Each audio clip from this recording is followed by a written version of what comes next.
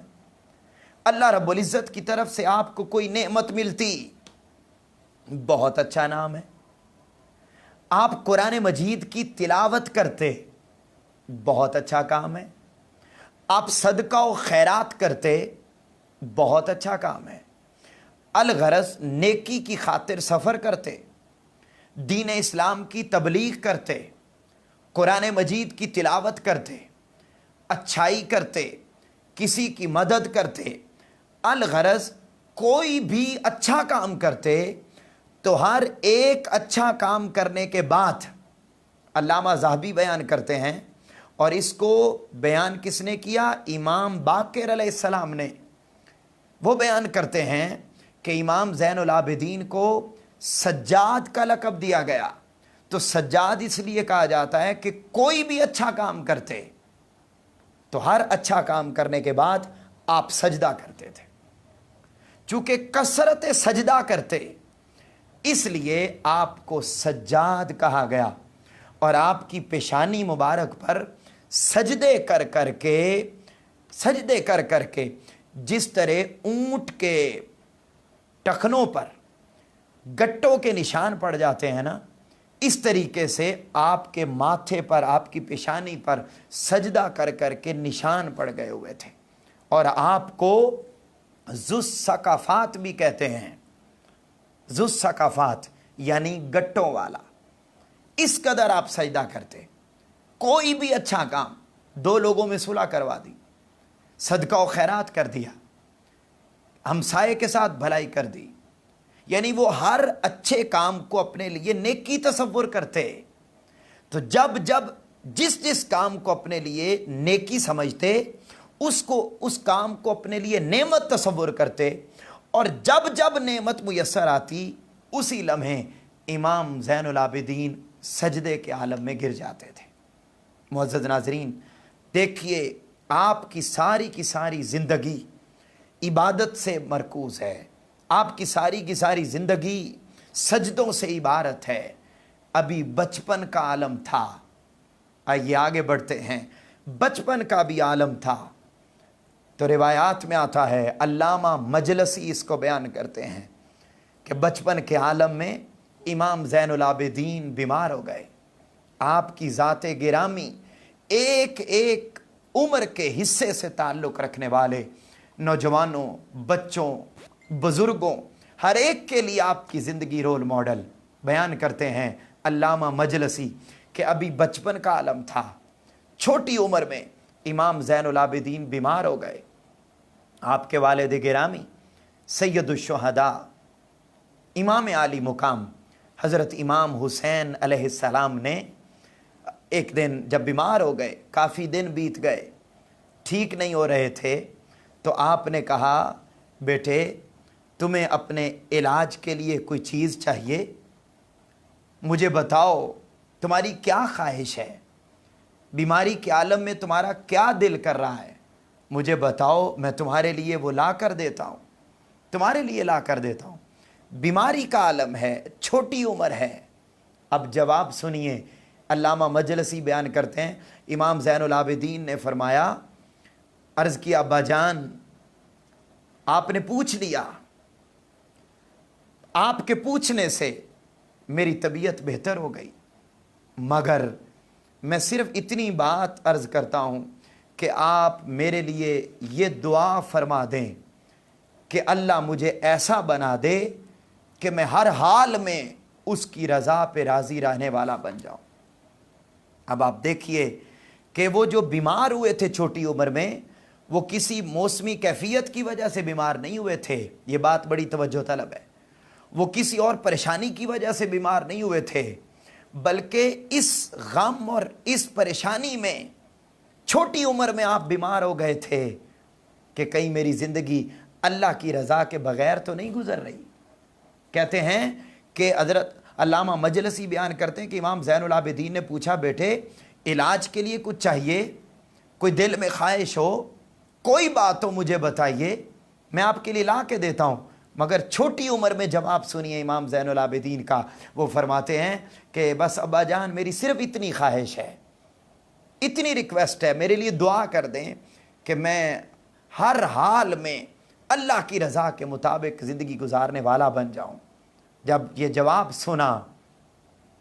جواب سنا تو امام زین العابدین کے والد گرامی حضرت امام حسین علیہ السلام نے فرمایا، بیٹے آپ نے تو چھوٹی عمر میں وہ بات کر دی جو حضرت ابراہیم علیہ السلام نے کی تھی۔ پوچھا ابا جان وہ کیا بات ہے، میں نے کون سی بات کر دی؟ حضرت امام زین العابدین کو حضرت امام حسین علیہ السلام نے فرمایا، بیٹے جب حضرت ابراہیم علیہ السلام کو منجنیخ میں ڈال کر آگ میں پھینکا جا رہا تھا نا، تو جبرائیل علیہ السلام کو اللہ نے بھیجا تھا، اور جبرائیل علیہ السلام آئے تھے اور آ کر انہوں نے پوچھا تھا، اے ابراہیم آپ کو کوئی چیز چاہیے ہو، کوئی مدد چاہیے ہو، کوئی کسی بات کی طلب ہو تو بتائیے۔ تو حضرت ابراہیم علیہ السلام نے جواب دیا تھا اس لمحے کہ اے جبرائیل مجھے تم سے کچھ نہیں چاہیے، بس اس سب کے بدلے میں مجھے اللہ کی رضا چاہیے۔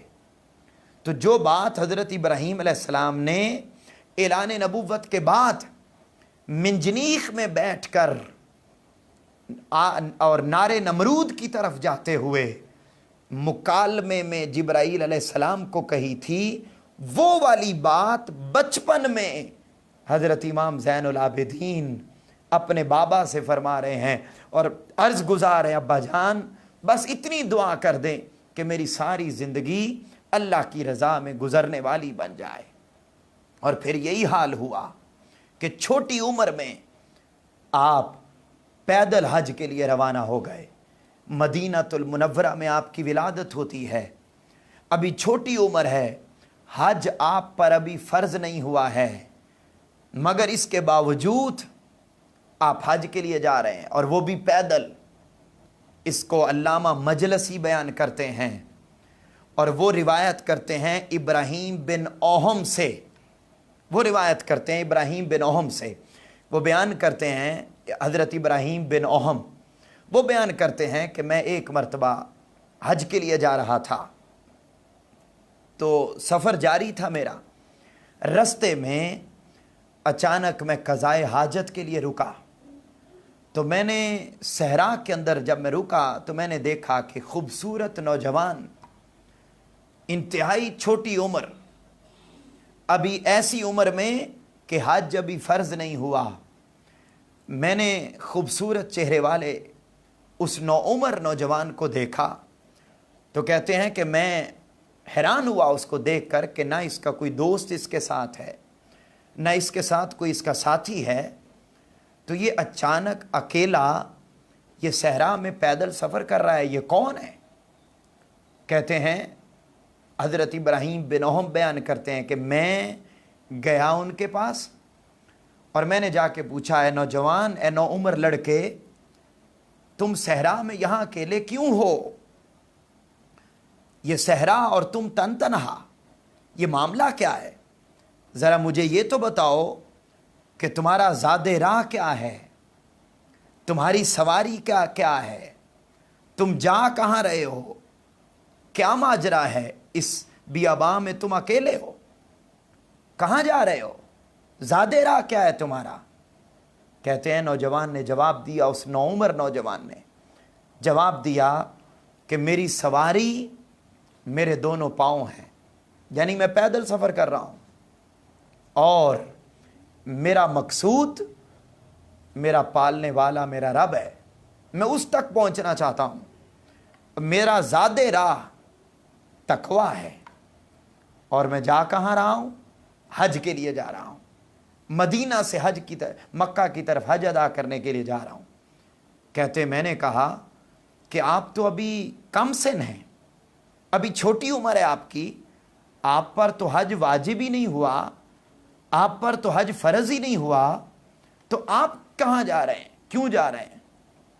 کہتے ہیں کہ اس نوعمر نوجوان نے جواب دیا کہ بے شک میں جانتا ہوں کہ مجھ پر حج ابھی فرض نہیں ہوا، میرے لیے حج کرنا ابھی ضروری نہیں ہے، لیکن اے شیخ ابراہیم بن اوہم، میں نے اپنی اس تھوڑی سی عمر میں کئی مرتبہ پہلے دیکھا ہے کہ بہت سارے لوگ چھوٹی عمر میں، مجھ سے بھی چھوٹی عمر میں دنیا سے چلے جاتے ہیں، مجھ سے بھی چھوٹی عمر میں دنیا سے چلے جاتے ہیں۔ میں یہ نہیں چاہتا کہ میں بھی انہی میں شمار ہو جاؤں اور چھوٹی عمر میں ہی اس کے پاک گھر کو دیکھے بغیر دنیا سے رخصت ہو جاؤں، چونکہ موت کسی وقت بھی آ سکتی ہے، کسی وقت بھی آ کے موت دبوچ سکتی ہے۔ کل نفس ذائقۃ الموت، ہر نفس نے موت کا ذائقہ چکھنا ہے۔ مجھے اس بات کی پرواہ نہیں کہ حج مجھ پہ فرض ہوا یا نہیں ہوا، مجھے اس چیز کی پرواہ نہیں کہ مجھ پر واجب ہوا یا نہ ہوا، مجھے صرف اس بات کی پرواہ ہے کہ موت کسی وقت بھی آ سکتی ہے۔ میں چاہتا ہوں کہ مرنے سے پہلے میں اللہ کے گھر کو دیکھ کے چلا جاؤں، اللہ کے ساتھ یہ محبت۔ تو حضرت ابراہیم بن اوہم کہتے ہیں کہ میں نے کہا اے لڑکے، تم نے کھانے کا کیا انتظام کیا ہے؟ تمہارے تو ہاتھ میں بھی کچھ نہیں، تم اکیلے سفر کر رہے ہو۔ تو جواب سنیے، کیا جواب دیا حضرت ابراہیم بن اوہم کو؟ امام زین العابدین نے جواب دیا کہ دیکھیے، آپ کے گھر کوئی مہمان آ جائے تو کیا آپ اسے خالی جانے دیتے؟ کیا آپ اس کی مہمان نوازی نہیں کرتے؟ کیا آپ اس کی میزبانی نہیں کرتے؟ بالکل کرتا ہوں۔ تو فرمایا اگر دنیا میں کوئی کسی کے در پر، کسی کے گھر میں آ جائے تو وہ اسے خالی ہاتھ نہیں جانے دیتا، تو میں تو اللہ کا مہمان بن کے جا رہا ہوں، وہ میرے کھانے اور میری ضروریات کا خیال کیوں نہیں رکھے گا؟ اس قدر یقین۔ وہ کہتے ہیں میں نے جواب سنا، میں حیران ہو گیا۔ انہوں نے کہا کھانے کا انتظام اسی کے ذمہ ہے جس کا میں مہمان بن کے جا رہا ہوں۔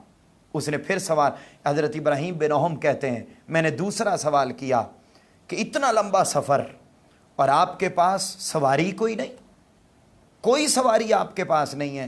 تو کہتے ہیں امام زین العابدین نے جواب دیا میرا کام کوشش کرنا ہے، اس کا کام مجھے میری منزل تک پہنچا دینا ہے۔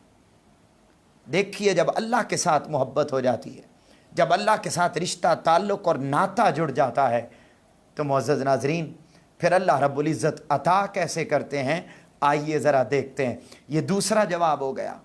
تیسرا سوال کیا، کہتے ہیں کہ ابھی میں تیسرا سوال کرنے والا تھا کہ اچانک ہم دونوں ابھی گفتگو کر رہے ہیں، یعنی حضرت ابراہیم بن اوہم اور حضرت امام زین العابدین کی ابھی گفتگو جاری ہے، دو سوالوں کے جواب ہو چکے۔ اسی دوران ایک اور خوبصورت نوجوان اچانک نمودار ہو گئے، سفید لباس میں ملبوس، نورانی چہرہ، خوبصورت شکل والے ایک اور نوجوان آ گئے، اور وہ آئے اور انہوں نے آتے ہی حضرت امام زین العابدین کو گلے سے لگا لیا۔ کہتے ہیں میں نے اس آنے والے نوجوان سے پوچھا کہ تم ابھی آئے ہو اور آ کے ڈائریکٹ اس نوجوان سے ملے ہو، تم مجھے بتاؤ یہ کون نوجوان ہے؟ تو ابھی حضرت ابراہیم بن اوہم کو پتہ نہ تھا کہ یہ کون ہے۔ تو کہتے ہیں وہ جو نیا آنے والا نوجوان تھا، خوبصورت چہرے والا، انہوں نے بتایا کہ یہ علی بن حسین علیہ السلام ہیں، امام زین العابدین ہیں۔ کہتے ہیں میں نے معذرت چاہی اور ساتھ امام زین العابدین سے پوچھا کہ یہ جو ابھی نوجوان آئے ہیں یہ کون ہیں؟ تو حضرت امام زین العابدین نے جواب دیا کہ یہ حضرت خضر علیہ السلام آئے ہیں، حضرت خضر علیہ السلام آئے ہیں۔ اب آپ دیکھیے، مدینہ سے مکہ کی طرف سفر جاری ہے، چھوٹی عمر ہے، ابھی حج فرض ہونے کی عمر بھی نہیں آئی ہے۔ اس عمر میں خضر علیہ السلام جن کی ملاقاتوں کے لیے آئیں، جن کی مدد کے لیے آئیں، اس ذات کو امام زین العابدین کہتے ہیں۔ آگے چلتے ہیں، کہتے ہیں میں نے ان سے پوچھا اور ساتھ ہی انہوں نے بیان کیا کہ یہ ان کی ڈیوٹی ہے، اللہ رب العزت نے لگائی ہوئی، یہ رستے میں مجھے کھانا پہنچاتے ہیں، یہ رستے میں مجھے ضروریات پہنچاتے ہیں، یہ میرا ساز و سامان اور میرا خیال رکھتے ہیں۔ کہتے ہیں حضرت ابراہیم بن اوہم کہتے ہیں جب یہ باتیں سنی میں نے معذرت چاہی اور پھر ساتھ ہی میں نے پوچھا کہ آپ کا زاد راہ اور سواری کیا ہے، اپنے پاس کیوں سواری نہیں رکھتے؟ تو امام زین العابدین نے جواب دیا کہ اے ابراہیم بن اوہم، میری سواری 4 چیزیں ہیں، میں 4 چیزوں پر سواری کرتا ہوں، 4 چیزیں میری سواری ہیں۔ پوچھا کون سی؟ فرمایا میری سواری 4 چیزیں، پہلی چیز ساری مخلوق اللہ کے بندے اور غلام ہیں، ساری مخلوق میرے لیے اللہ کی مخلوق سب برابر ہیں، امیر اور غریب کا فرق میرے نزدیک نہیں، مذہب اور ان چیزوں کا مسلکوں کا فرق میرے نزدیک نہیں، سب اللہ کے بندے ہیں، یہ میری سواری ہے۔ اس بات کو جاننا، اس بات کو اہمیت دینا، یہ میری سواری ہے۔ دوسرا فرمایا اسباب اور ساری کائنات کو رزق دینا یہ خدا کے ہاتھ میں ہے، یہ دوسری چیز، یہ میری سواری ہے۔ تیسرا فرمایا دنیا اپنی تمام موجودات سمیت خدا کی مملکت میں ہے، یہ ساری کائنات خدا کی حکومت میں ہے، خدا کے اقتدار میں ہے، یہ تیسری چیز ہے جو میری سواری ہے۔ اور چوتھا فرمایا ساری زمین پر فقط خدا کا حکم نافذ ہے۔ یہ 4 باتیں میری سواری ہے، اسی پر ہی میں سفر کرتا ہوں، اسی پر ہی میں اپنی زندگی کے اوقات بسر کرتا ہوں، اسی پر میں اپنے شب و روز بسر کرتا ہوں، اسی کے سہارے ہی میں ابھی حج کے سفر پر روانہ ہوں۔ کہتے ہیں کہ میں نے عرض کیا کہ سب کچھ آپ ہی کا درست ہے، خدا کی قسم ہم تو اپنی ساری زندگی دھوکے میں گزار رہے ہیں۔ اور علماء بیان کرتے ہیں کہ حضرت امام زین العابدین نے 25 حج پیدل فرمائے، 25 حج پیدل فرمائے امام زین العابدین نے۔ معزز ناظرین، یہ امام زین العابدین کیسے زین العابدین بنتے ہیں؟ وضو کا وقت آ جاتا، مطالب السؤل صفحہ نمبر 262، علامہ محمد بن طلحہ شافعی رحمۃ اللہ علیہ روایت کرتے ہیں کہ جب وضو کا وقت ہوتا تو خدا کی قسم آپ وضو کے لیے بیٹھتے تو آپ کا چہرہ زرد ہو جاتا۔ لوگ آپ سے پوچھتے کہ وضو کے وقت آپ کا چہرہ زرد کیوں ہو جاتا ہے؟ ہم مسجد میں جانا بڑا آسان سمجھتے ہیں، مصلی پہ جانا بڑا آسان سمجھتے ہیں، ہم اللہ کی تسبیح و تحلیل کرنا بڑا آسان سمجھتے ہیں، پہلے نمبر پہ تو کرتے ہی نہیں۔ بے دینی آ گئی، بے اہمیتی آ گئی، اللہ کے دین سے دوری آ گئی، اللہ کی عبادت سے دوری آ گئی، انسانیت کی محبت سے دوری آ گئی، ادب اور احترام سے دوری آ گئی، اخلاقیات سے دوری آ گئی۔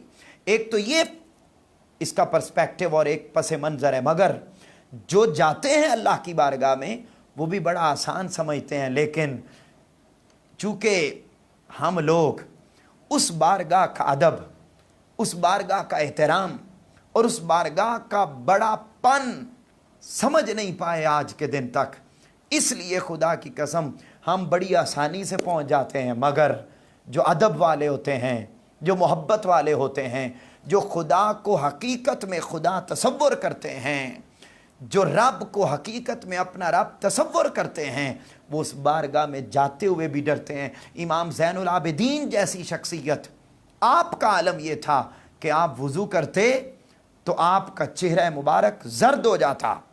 لوگ پوچھتے کہ امام زین العابدین آپ کا چہرہ مبارک زرد کیوں ہو گیا؟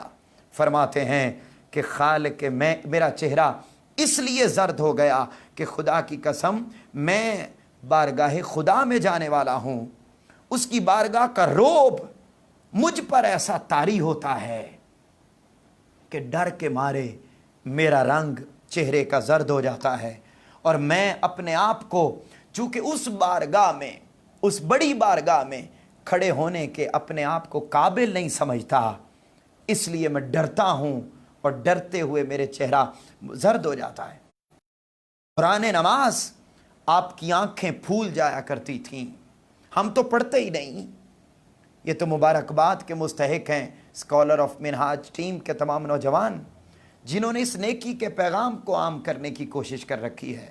میں بارے دیگر مبارکباد دیتا ہوں ان کو کہ انہوں نے سوشل میڈیا کا درست استعمال سکھایا اور ایک نیا انقلاب بپا کر دیا ہے۔ اور پیغام کو عام کر رہے ہیں۔ دیکھیے وہ شخصیات اللہ کی بارگاہ میں جاتی تو اللہ کا ادب، اللہ کا احترام، اللہ کی محبت، اللہ کا رعب اور دبدبا اس کو محسوس کرنے کا عالم یہ ہوتا کہ آپ کی آنکھیں پھول جایا کرتیں، دوران عبادت آپ کے پاؤں مبارک سوج جایا کرتے، ناک اور پیشانی پر کثرت سجدہ کی وجہ سے نشان پڑ گئے تھے، دوران عبادت آپ کی آنکھوں سے آنسو جاری رہتے تھے، جسم پر کپ کپی طاری رہتی تھی، اور اللہ کا رعب اور دبدبا آپ کی طبیعت پر محسوس ہوتا تھا۔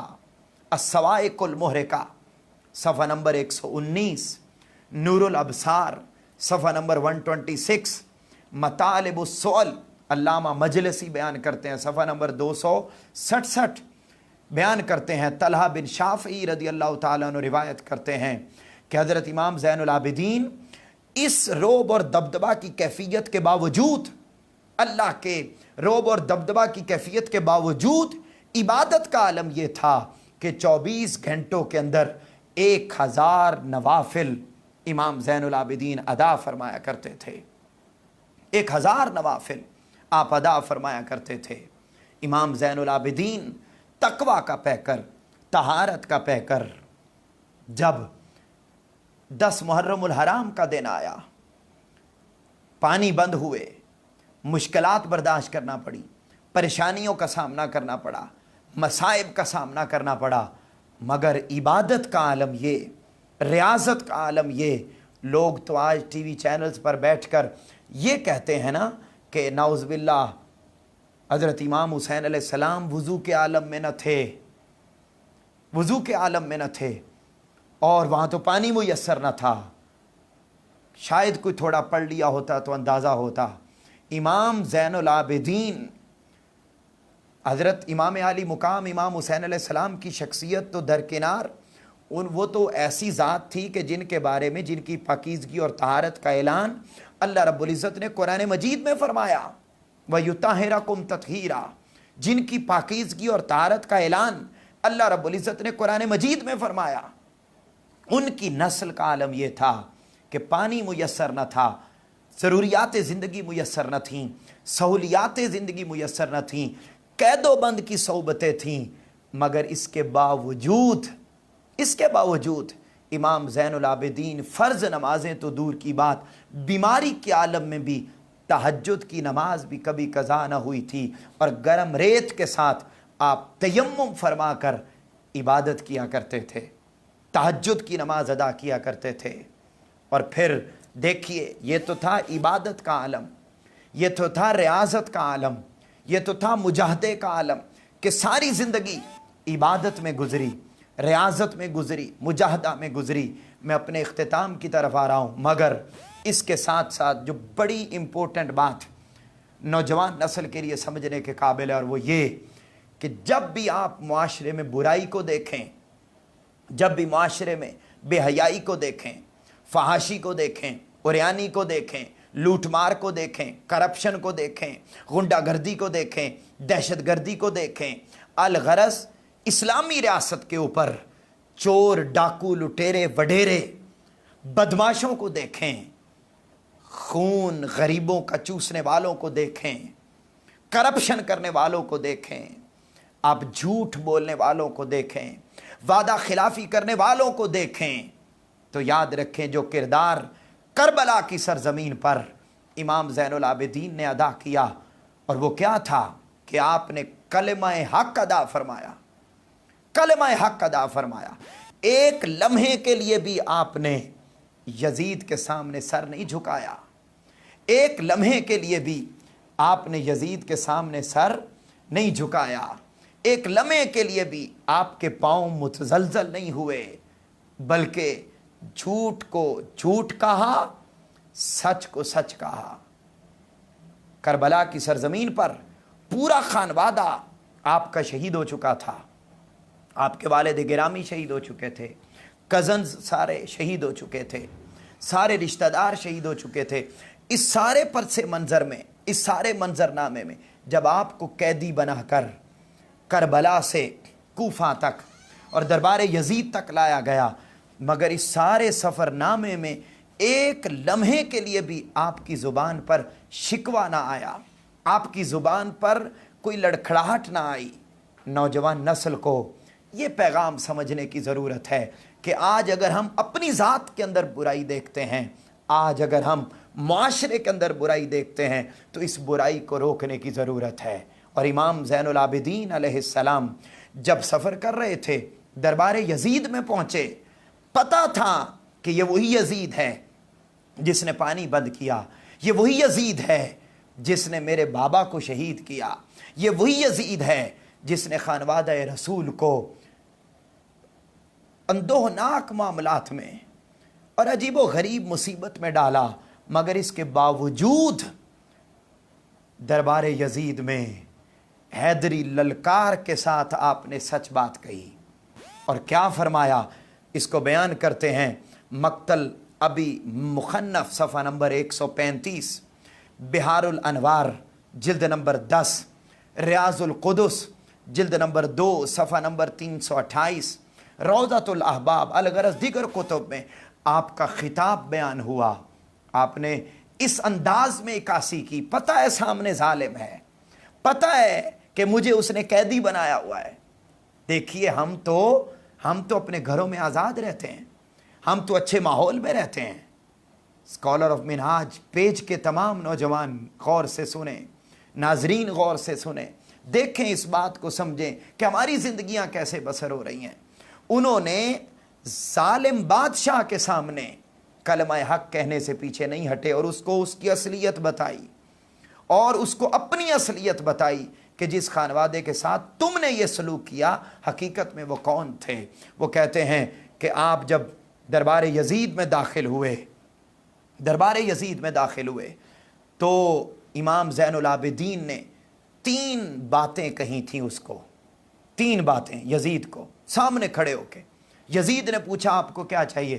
آپ نے فرمایا مجھے تم سے کچھ نہیں چاہیے، ہاں میرا مطالبہ یہ ہے کہ وہ شمر جس نے میرے والد کو شہید کیا وہ میرے حوالے کر دو۔ وہ اس نے نہ کرنا تھا نہ کیا۔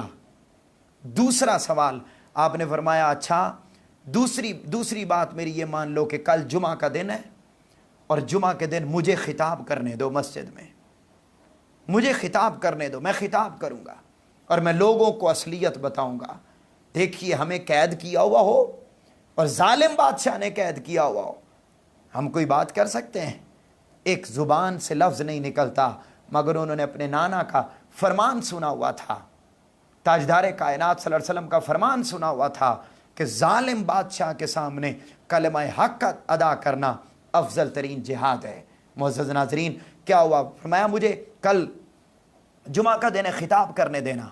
تیسرا فرمایا کہ پھر ہمیں تیسرا مطالبہ یہ ہے کہ ہمیں بحفاظت اپنے نانا کے دربار پر پہنچنے دیا جائے، مدینہ المنورہ میں جانے دیا جائے۔ اب اس نے پہلی بات تو نہ مانی، دوسری بات اور تیسری بات ماننے کے لیے وہ تیار ہوا ظاہراً، مگر جب جمعہ کا دن آیا تو ایک ایسے ملا کو، ایک ایسے مولوی کو بٹھا دیا جمعے کے خطاب کے لیے یزید نے، جس نے یزید کے فضائل و مناقب بیان کیے، جیسے آج کے دور میں بہت سارے لوگ اس کی وکالت کرتے نظر آتے ہیں۔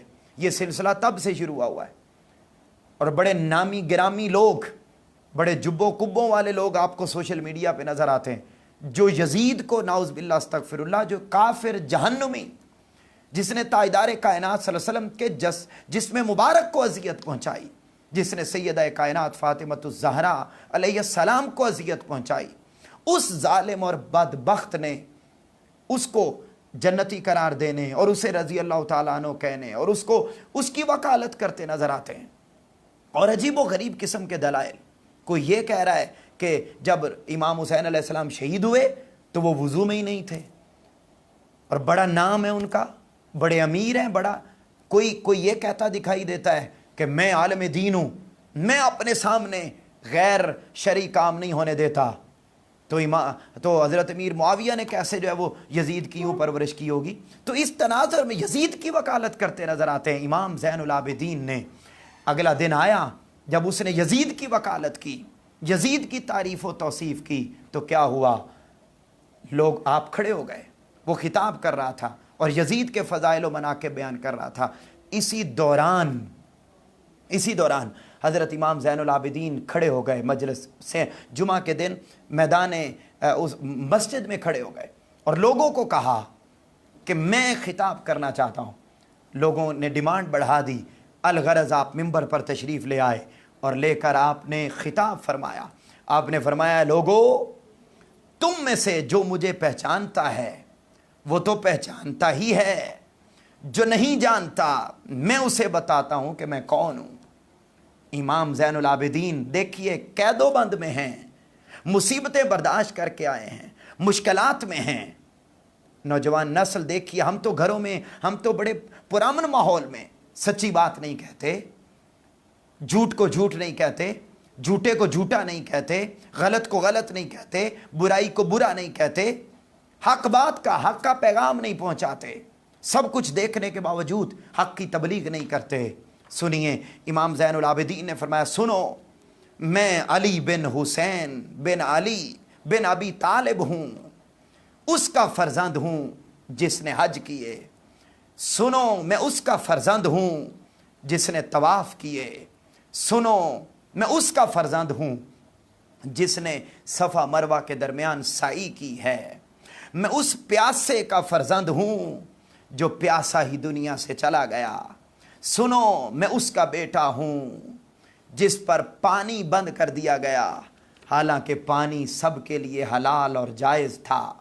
آپ نے فرمایا، میں محمد صلی اللہ علیہ وآلہ وسلم کا فرزند ہوں، میں اس کا فرزند ہوں جس کے باپ کو کربلا کی سرزمین پر شہید کر دیا گیا۔ میں اس کا فرزند ہوں جس کے دوست زمین میں آرام کی نیند سو گئے۔ میں اس کا بیٹا ہوں جس کے اہل حرم کو قید کر دیا گیا۔ آپ نے فرمایا، میں اس کا بیٹا ہوں جس کے بچے بغیر جرم و خطا کے ذبح کر دیے گئے۔ میں اس کا فرزند ہوں جس کو سجدے کی حالت میں شہید کر دیا گیا۔ میں اس کا فرزند ہوں جس کا سر نوکے نیزہ پہ چڑھا دیا گیا۔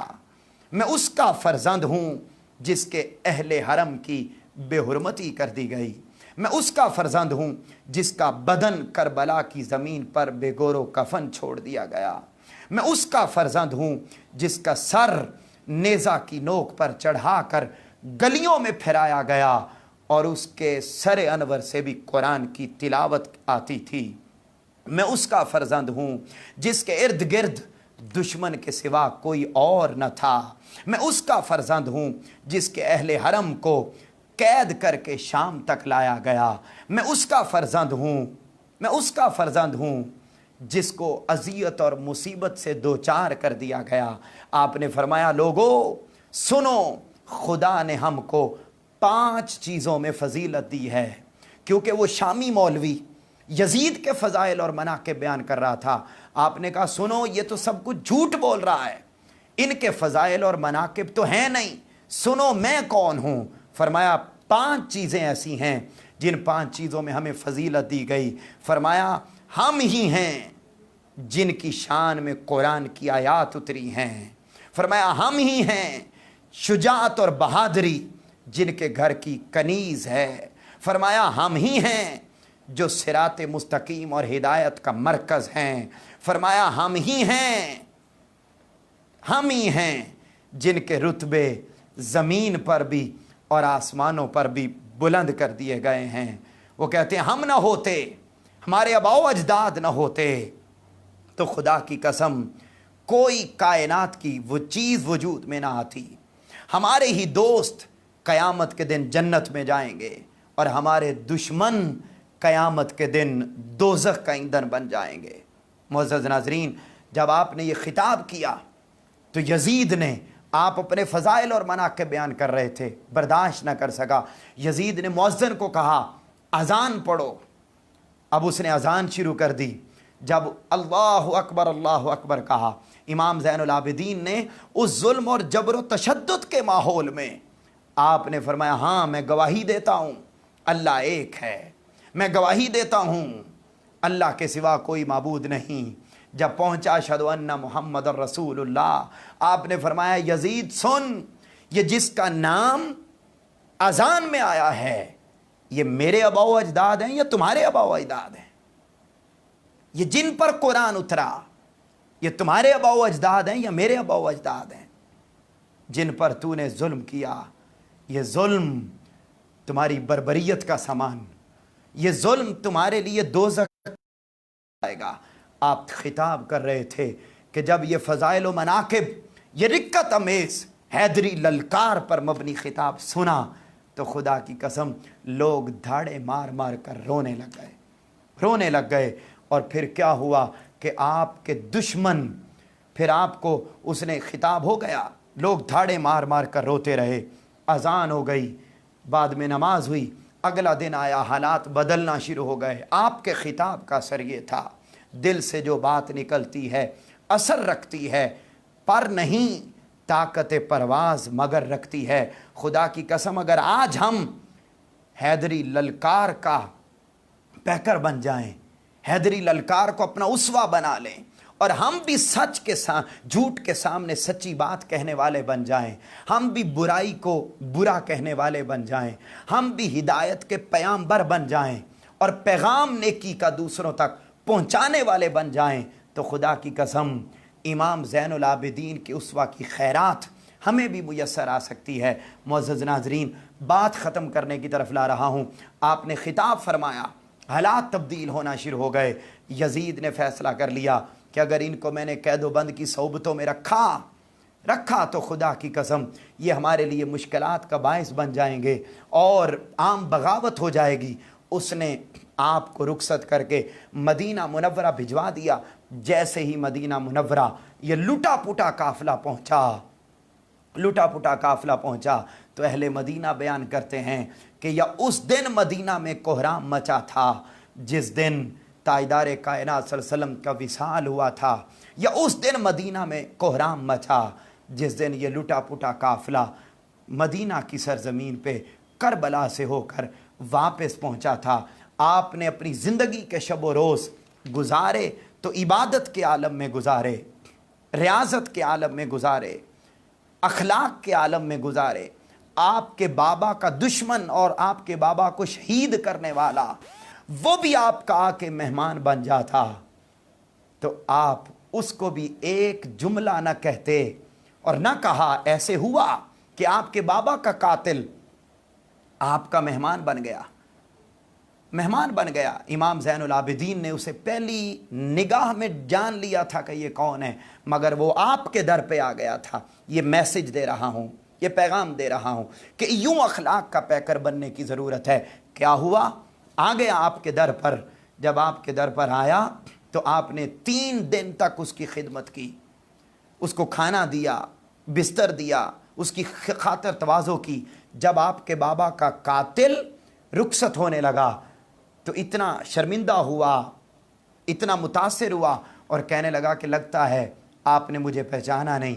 تو آپ نے فرمایا میں نے تو تجھے پہلی نظر میں پہچان لیا تھا۔ پوچھنے لگا کہ پھر یہ سلوک مجھ سے کیوں کیا؟ آپ نے فرمایا وہ تیرا اخلاق تھا، یہ میرا اخلاق ہے، یہ میرا اخلاق ہے، یہ ہمارا کردار ہے، وہ تیرا کردار تھا۔ آپ نے بدترین دشمن کو بھی معاف کیا۔ ساری زندگی مدینہ کی سرزمین پر آپ کا معمول یہ تھا کہ آپ غریبوں کی حمایت کرتے، ضرورت مندوں کی مدد کرتے، اور روایات میں آتا ہے کہ آپ کا عالم یہ تھا کہ حضرت امام زین العابدین رات کے وقت اپنی پشت مبارک پر سامان لاد کر لوگوں کے گھروں میں چھوڑ کر آتے، غریبوں کی مدد کرتے، اور ساری زندگی آپ کا یہ معمول رہا۔ اور رات کے اندھیرے میں چلے جاتے اور جا کے سامان دے کر آتے۔ جب آپ کا وصال ہوا اور آپ کو غسل دینے لگے نا، اس وقت امام زین العابدین کے جسم مبارک پر دیکھا کہ بوریاں اٹھا کر آپ کے جسم مبارک پر نشان پڑ گئے تھے۔ اب یوں غریبوں کی مدد کرتے، اور پھر کتنے گھرانے تھے ان کو اس دن پتہ چلا، وہ صبح اٹھتے تو دیکھتے کہ رات کو کوئی ہمارے گھر میں سامان ضرورت رکھ کے چلا گیا ہے۔ تو جب امام زین العابدین کا وصال ہو گیا، ساری زندگی کسی کو پتہ نہ چلا، جس دن آپ کا وصال ہوا اس دن پتہ چلا کہ آج رات کو نہیں آیا کچھ بھی سامان، تو لگتا ہے کہ یہ امام زین العابدین دے جایا کرتے تھے۔ پھر آپ کے جسم مبارک کو دیکھا گیا تو بات کنفرم ہو گئی کہ یوں ساری زندگی چھپا کر آپ غریبوں، ضرورت مندوں اور بیواؤں کی خدمت کیا کرتے تھے۔ معزز ناظرین، بات یہ ہے کہ یہ ساری سیرت بیان کرنے کا کہ آپ عبادت یوں کرتے تھے، آپ امام زین العابدین یوں بنے، آپ امام الساجدین اور سجاد کیسے بنے، صرف اور صرف عبادت کے ذریعے، صرف اور صرف ریاضت کے ذریعے، صرف انسانیت کی خدمت کے ذریعے، صرف اخلاق کا پیکر بن کر اور جھوٹے کو جھوٹا کہہ کر۔ حق بات پہ کٹتی ہے تو کٹ جائے زباں میری، اظہار تو کر جائے گا جو ٹپکے گا لہو میرا۔ اس شعر کی مصداق شخصیت حضرت امام زین العابدین تھے کہ ہر مشکل گھڑی میں بھی آپ نے حق بات کہنے سے پیچھے نہیں ہٹے۔ پیغام یہ ہے کہ تحریک منہاج القرآن اس صدی میں یہی کام کر رہی ہے، اسی اسوہ شبیری اور اسوہ آل پاک کے پیغام کو عام کر رہی ہے۔ ہمارا معاشرتی، سیاسی، معاشی نظام بھی یزیدی صفات کا حامل ہو چکا ہے۔ ہمیں ضرورت اس بات کی ہے کہ اس یزیدی صفات کے حامل نظام کو تبدیل کرنے کے لیے جس طرح امام زین العابدین نے ڈٹ کر حیدری للکار کا پیکر بن کر اور حیدری للکار کو اپنا اسوہ بنا کر آپ ظالم کے سامنے سینہ سپر ہو کر کھڑے ہو کر سچ اور حق بات کہی، اسی طریقے سے ہمیں بھی حق اور سچ پر عمل پیرا ہو کر اپنی زندگی کو بسر کرنا ہے۔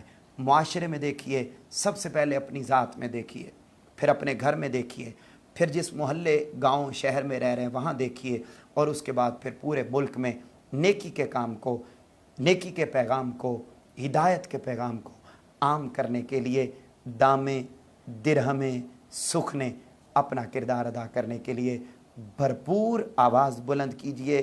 چاہے ہاتھ سے روک سکیں تو ہاتھ سے برائی کو روکیے، زبان سے روک سکیں تو زبان سے روکیے، اور اگر دل میں برا جان کے روک سکتے ہیں تو کم از کم یہ ضرور کیجئے۔ اللہ رب العزت ہمیں اسوہ شبیری پر، اسوہ آل پاک پر عمل پیرا ہو کر اپنی زندگی کو گزارنے، نیکی کو فروغ دینے اور برے کو برا، جھوٹے کو جھوٹا اور سچے کو سچا ثابت کرنے کی توفیق عطا فرمائے۔ آپ سے ملاقات ہوگی انشاءاللہ اگلے لیکچر میں۔ تب تک کے لیے اپنا، اپنے گھر والوں کا بہت خیال رکھیے گا۔ تب تک کے لیے اللہ حامی و ناصر، اللہ حافظ، وما علینا الا البلاغ المبین۔